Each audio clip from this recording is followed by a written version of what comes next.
नमस्ते प्रणाम। मिल्कीपुर विधानसभा उत्तर प्रदेश में अयोध्या जिले में आने वाली ये सीट भारतीय जनता पार्टी और समाजवादी पार्टी के लिए प्रतिष्ठा की सीट बन गई। पिछले साल हुए लोकसभा चुनाव में मिल्कीपुर से विधायक रहे अवधेश प्रसाद फैजाबाद से जीत गए थे। इस कारण ये सीट खाली हो गई थी। अब यहाँ उपचुनाव हो रहे हैं। दिल्ली के साथ ही यहाँ भी 5 फरवरी को मतदान है। अवधेश प्रसाद ने अयोध्या की फैजाबाद लोकसभा सीट से बीजेपी के लल्लू सिंह को हराया था। लल्लू सिंह लगातार 2 बार वहां से सांसद रहे थे। अवधेश प्रसाद की इस जीत की राष्ट्रीय स्तर पे खूब चर्चा हुई थी। पिछले साल जनवरी में अयोध्या में राम मंदिर की प्राण प्रतिष्ठा हुई थी। बीजेपी ने लोकसभा चुनाव में इसे खूब भुनाया था, लेकिन अयोध्या की फैजाबाद सीट से मिली हार से बीजेपी को बड़ा झटका लगा था। विपक्षी इंडिया गठबंधन ने इस जीत को संविधान की जीत कहा था। लोकसभा में विपक्ष के नेता और कांग्रेस के सांसद राहुल गांधी ने तो सदन में उन्हें अपने साथ बैठाया और अपने संबोधनों में कई बार उनकी जीत का जिक्र भी किया था। अब बीजेपी मिल्कीपुर उपचुनाव में जीत हासिल कर लोकसभा चुनाव में मिली हार को पीछे छोड़ना चाहती है। इसी कारण बीजेपी की ओर से मिल्कीपुर उपचुनाव की कमान खुद मुख्यमंत्री योगी आदित्यनाथ ने संभाल रखी है। बीजेपी की ओर से कई मंत्री भी मैदान में डटे हुए हैं। प्रतिष्ठा की इस सीट पे बने समीकरण ने इस उपचुनाव को और दिलचस्प बना दिया है। वर्ष 2009 के बाद से मिल्कीपुर सुरक्षित सीट है, लेकिन बहुजन समाज पार्टी बीएसपी इस चुनाव से बाहर है। बीएसपी ने किसी भी पार्टी का समर्थन नहीं किया है। वहीं कांग्रेस ने समाजवादी पार्टी को समर्थन दे दिया है। इसके बावजूद मिल्कीपुर में सीधा मुकाबला नहीं है। दरअसल चंद्रशेखर आजाद की आजाद समाज पार्टी के उम्मीदवार के आने से यहाँ पे मुकाबला त्रिकोणीय हो गया है। पर्चा वापसी के बाद मिल्कीपुर उपचुनाव में कुल 10 उम्मीदवार मैदान में हैं। इनमें प्रमुख हैं समाजवादी पार्टी से अवधेश प्रसाद के पुत्र अजीत प्रसाद, बीजेपी से चंद्रभानु पासवान और आजाद समाज पार्टी के सूरज चौधरी उर्फ संतोष कुमार। मिल्कीपुर की सीट परंपरागत रूप से समाजवादी पार्टी का गढ़ रही है। एक समय मिल्कीपुर भारतीय कम्युनिस्ट पार्टी से सांसद और बाद में समाजवादी पार्टी के नेता बने मित्रसेन यादव का अभेद किला था। 2012 और 2022 में जब अवधेश प्रसाद यहां से विधायक बने तो उन्हें इस विरासत का फायदा मिला। अवधेश प्रसाद की इस इलाके में गहरी पैठ मानी जाती है। वे 6 बार उत्तर प्रदेश सरकार में मंत्री भी रह चुके हैं। इस बार इस सीट से समाजवादी पार्टी ने उनके बेटे अजीत प्रसाद को उम्मीदवार बनाया है। अजीत प्रसाद राजनीति में कई साल से सक्रिय हैं और 2017 में जगदीशपुर से चुनाव भी लड़ने वाले थे। ये बात सही है कि उनके पिता सांसद है और उनके कामकाज का भी असर इस चुनाव में रहेगा। मिल्कीपुर सीट पे अवधेश प्रसाद की पकड़ मजबूत है, लेकिन बीजेपी ने उम्मीदवार बदलकर कड़ी चुनौती पेश कर दिया है। सवाल यह है कि क्या बीएसपी के मैदान में न होने से किसको फायदा मिलेगा। बीजेपी ने अवधेश प्रसाद के पुत्र अजीत प्रसाद के सामने पासी बिरादरी से आने वाले चंद्रभानु प्रसाद को खड़ा किया है। बीएसपी के न होने से समीकरणों पे खास असर नहीं पड़ेगा, क्योंकि ये सीट सुरक्षित है। जितने भी उम्मीदवार है सभी आरक्षित श्रेणी से आते हैं। हालांकि बीजेपी के उम्मीदवार रुदौली विधानसभा के रहने वाले हैं, लेकिन आजाद समाज पार्टी से चुनावी मैदान में उतरे संतोष कुमार यहाँ के लोगों के लिए अजनबी नहीं है। एक वक्त वो अवधेश प्रसाद के ही करीबी हुआ करते थे। इस सीट पे समाजवादी पार्टी ने भी पूरी ताकत झोंक दी है। सपा प्रमुख अखिलेश यादव यहाँ बड़ी सभा सोमवार को किए थे, तो उनकी पत्नी और सांसद डिम्पल यादव यहाँ रोड शो कर चुकी हैं। अवधेश प्रसाद का दावा है कि यहाँ समाजवादी पार्टी नहीं बल्कि जनता चुनाव लड़ रही है। अवधेश प्रसाद गृह मंत्री अमित शाह के भीमराव अम्बेडकर पे दिए गए बयान को अहम मुद्दा मानते हैं। अवधेश प्रसाद कहते हैं कि मिल्कीपुर की जनता अजीत प्रसाद को जिताकर बाबा साहब के अपमान का बदला जरूर लेगी। दिसंबर में राज्यसभा में संविधान पे चर्चा के दौरान अमित शाह ने अंबेडकर की विरासत की बात की थी। इस दौरान उन्होंने कहा था कि आजकल अंबेडकर का नाम लेना एक फैशन बन गया है। अमित शाह ने कहा था कि अब ये एक फैशन हो गया है, अंबेडकर अंबेडकर अंबेडकर। इतना नाम अगर आप भगवान का लेते तो 7 जन्मों तक स्वर्ग मिल जाता। इस मुद्दा पे कांग्रेस ने उनसे माफी मांगी थी अमित शाह से, और अमित शाह से उनका इस्तीफा भी मांगा था। मुकाबला अगर समाजवादी पार्टी के लिए चुनौतीपूर्ण है तो बीजेपी के लिए भी आसान नहीं है। बीजेपी के उम्मीदवार चंद्रभानु पासवान स्थानीय राजनीति में कोई नया चेहरा नहीं है। उनकी पत्नी जिला पंचायत सदस्य है। चंद्रभानु पासवान के नामांकन में बीजेपी प्रदेश अध्यक्ष भूपेंद्र चौधरी, कैबिनेट मंत्री सूर्य प्रताप शाही और अनिल राजभर पहुंचे थे। नामांकन से पहले एक बड़ी सभा हुई थी।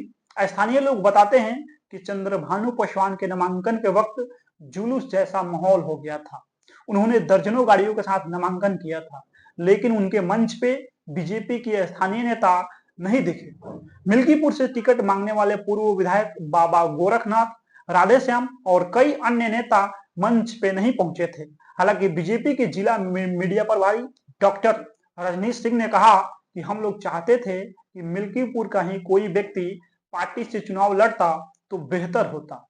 मिल्कीपुर विधानसभा का उपचुनाव अलग है। यहाँ लोकसभा चुनाव से पहले तत्कालीन बीजेपी सांसद लल्लू सिंह ने संविधान बदलने की बात उठाई थी, लेकिन जनता ने उनको ही बदल दिया। हालांकि लोकसभा चुनाव के नतीजों में शहर में तोड़फोड़ और मुआवजे का मसला भी शामिल था। मिल्कीपुर में आवारा पशु एक बड़ा मुद्दा है। स्थानीय लोगों का कहना है कि आवारा पशु की वजह से फसल बर्बाद हो रही है। मिल्कीपुर विधानसभा के बीच से रायबरेली अयोध्या हाईवे निकलता है। सड़क के दोनों किनारे पे किसानों के गेहूं फसल खड़ी है। पूरे इलाके में लगभग हर खेत तार से घिरा हुआ है। कई खेतों में बिजली के हल्के झटके देने वाले तार भी लगे हैं। आवारा पशुओं की वजह से सारी फसलें नष्ट हो रही है और फसल बचाना बहुत मुश्किल हो रहा है। बहुत से किसान रात में आवारा पशु से अपनी फसलों को बचने के लिए पहरा भी देते हैं। चुनाव प्रचार में अवधेश प्रसाद भी आवारा पशुओं का मुद्दा उठाए हैं। अवधेश प्रसाद ने वादा किया है कि अगर उत्तर प्रदेश में समाजवादी पार्टी की सरकार बनेगी तो वो इस इलाके में हाईटेक गौशाला बनवाएंगे और किसानों की फसल भी बचाएंगे। हालांकि बीजेपी उम्मीदवार चंद्रभानु पासवान इससे इनकार करते हैं कि आवारा पशु चुनाव में कोई मुद्दा नहीं है। उनका कहना है कि आवारा पशु की समस्या नहीं है। मिल्कीपुर सीट में 3,70,829 मतदाता हैं। पुरुष मतदाता 1,92,984 है और महिला मतदाता 1,77,838 है। इन मतदाताओं में पहली बार 48 से 11 नए मतदाता हैं। मिल्कीपुर के लोग अपने यहाँ हो रहे उपचुनाव को लेकर उत्साहित दिख रहे हैं। कुछ लोग यहाँ बीजेपी के आगे होने की बात कर रहे हैं तो कुछ को लगता है कि समाजवादी पार्टी का पलड़ा यहाँ भारी है। ये उपचुनाव बीजेपी और समाजवादी पार्टी से ज्यादा महत्वपूर्ण मुख्यमंत्री योगी आदित्यनाथ के लिए है। लोकसभा चुनाव के बाद ये ऐसी सीट है जिसको जीतकर मुख्यमंत्री योगी आदित्यनाथ अपने विरोधियों को जवाब दे सकते हैं। ये सीट जीतकर मुख्यमंत्री योगी आदित्यनाथ पार्टी के भीतर चल रही उनके खिलाफ मुहिम को भी कमजोर करना चाहते हैं। जहां तक समाजवादी पार्टी की बात है तो ये चुनाव नतीजे अखिलेश यादव से ज्यादा अवधेश प्रसाद की आन की बात होगी। अवधेश प्रसाद ने अपने पुत्र को टिकट दिलाया है। एक तो पार्टी के भीतर विरोध है, वहीं बीजेपी परिवारवाद का भी आरोप लगा रही है और चुनाव में इसका इस्तेमाल भी कर रही है। हालांकि उपचुनाव में माना जाता है कि सत्ताधारी दल की जीत होती रहती है। अगर 2027 में विधानसभा चुनाव से पहले समाजवादी पार्टी मिल्कीपुर जीतती है तो ये हवा बनेगी। पीडीए का समीकरण चल गया है। बीजेपी के लिए अयोध्या राजनीति का केंद्र है और अगर यहां से बीजेपी जीतती है तो यह कह सकती है कि पिछली बार जनता को गुमराह कर समाजवादी पार्टी जीत गई थी। उपचुनाव के लिए 5 फरवरी को मतदान होगा और 8 तारीख को मतगणना होगा। इससे पहले भारतीय जनता पार्टी और समाजवादी पार्टी ने सारा जोर लगा दिया है।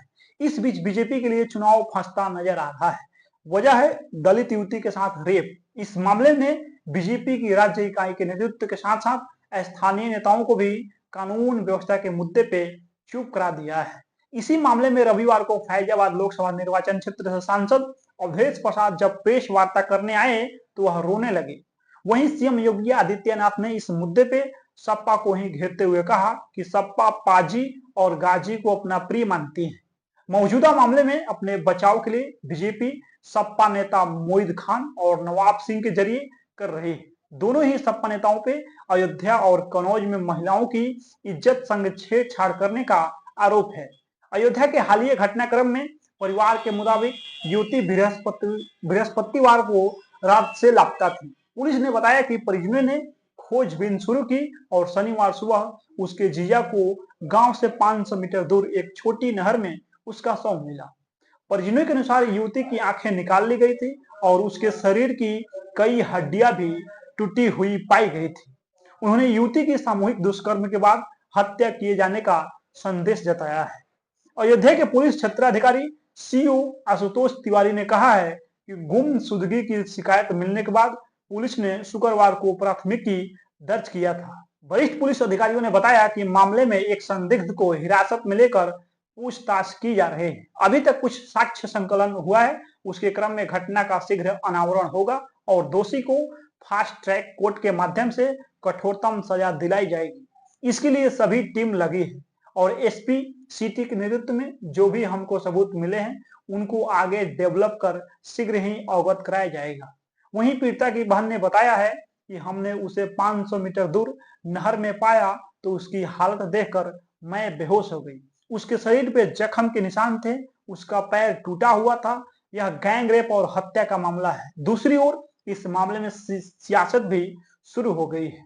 भारतीय राष्ट्रीय कांग्रेस के नेता और लोकसभा में नेता प्रतिपक्ष कांग्रेस नेता राहुल गांधी ने एक्स ट्विटर पे एक पोस्ट में कहा कि अयोध्या में दलित बेटी के साथ हुई अमानवता और उसकी नृशंस हत्या हृदय विदारक तथा बहुत शर्मनाक है।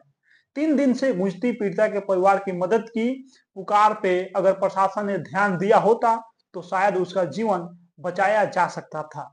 एक और बेटी के जीवन का इस घिनौनी अपराध से अंत हो गया। आखिर कब तक और कितने परिवारों को इस तरह रोना तड़पना पड़ेगा। बहुजन विरोधी भाजपा राज्य में खासकर उत्तर प्रदेश में दलितों पे घृणित अत्याचार, अन्याय और हत्या बेलगाम बढ़ता जा रहा है। राहुल गांधी कहते हैं कि उत्तर प्रदेश सरकार इस अपराध की तुरंत जांच कर दोषियों को कड़ी से कड़ी सजा दिलवाने के साथ जिम्मेदार पुलिस अधिकारियों पे सख्त कार्रवाई करे और कृपया कर पीड़ित परिवार को हमेशा की तरह प्रताड़ित न करे। देश की बेटियां और पूरा दलित समाज न्याय के लिए आपकी ओर देख रहा है। दूसरी ओर प्रियंका गांधी कहती हैं कि अयोध्या में भागवत कथा सुनने गई एक दलित युवती के साथ जिस तरह बर्बरता हुई उसे सुनकर किसी भी इंसान की रूह कांप जाएगी। ऐसी क्रूर घटनाएं समूची मानवता को शर्मसार करती है। युवती 3 दिन से गायब थी लेकिन पुलिस ने कुछ नहीं किया। भाजपा के जंगल राज में दलितों, आदिवासियों, पिछड़ों और गरीबों की चीखें कोई सुनने वाला नहीं है। उत्तर प्रदेश सरकार दलितों पर अत्याचार का पर्याय बन गई है। मेरी मांग है कि अत्याचार करने वाले दोषियों के साथ साथ जिम्मेदार पुलिसकर्मियों और अधिकारियों के खिलाफ सख्त कार्रवाई हो। बीजेपी ने इस मुद्दे पे कहा है कि कहीं ऐसा न हो कि आरोपी सपा का कार्यकर्ता निकले। राज्यसभा सांसद दिनेश शर्मा कहते हैं कि अयोध्या की घटना पे कहीं ऐसा न हो कि समाजवादी पार्टी का कोई कार्यकर्ता ही इस घटना में शामिल निकले और इस वजह से अवधेश जी के आंसू आ रहे हैं। जो भी दोषी है उसे कड़ी से कड़ी सजा मिलनी चाहिए। नगीना लोकसभा क्षेत्र से सांसद और आजाद समाज पार्टी भी इस चुनावी मैदान में है। माना जा रहा है कि आजाद समाज पार्टी इस चुनाव में बसपा के मतदाताओं को अपनी ओर आकर्षित करने की कोशिश में है। नगीना सांसद ने भी इस मुद्दे पर प्रतिक्रिया दी थी। उत्तर प्रदेश के जिला अयोध्या के कोतवाली क्षेत्र में 22 वर्षीय दलित युवती के साथ हुई निर्मम हत्या ने न केवल कानूनी व्यवस्था की विफलता को उजागर किया बल्कि यह समाज में व्याप्त असुरक्षा और अमानवीयता को भी खौफनाक तरीके से सामने लाया है। परिजनों के अनुसार युवती के साथ गैंग रेप हुआ। उसके शरीर पे कपड़े नहीं थे, दोनों आंखें फूटी हुई थी और पैर भी टूटे हुए थे। सिर और चेहरे पे गंभीर चोटें थी और पूरे शरीर पे गहरे जख्म थे। हाथ पांव रस्सी से बंधे हुए थे। यह घटना किसी भी सभ्य समाज के लिए घोर शर्मनाक है और अविश्वसनीय है। परिजनों ने आरोप लगाया है कि 30 तारीख की रात से युवती के लापता होने के बावजूद पुलिस ने मामले की गंभीरता को नजरअंदाज किया और केवल खाना पूर्ति करती रही। यह न सिर्फ पुलिस प्रशासन की लापरवाही है बल्कि पूरे सिस्टम की विफलता को भी दिखाता है। पुलिस इस जघन्य अपराध पे त्वरित और कठोर कार्रवाई करे। साथ ही पुलिस प्रशासन की लापरवाही की जांच कर दोषी अधिकारियों के खिलाफ कड़ी से कड़ी कार्रवाई हो।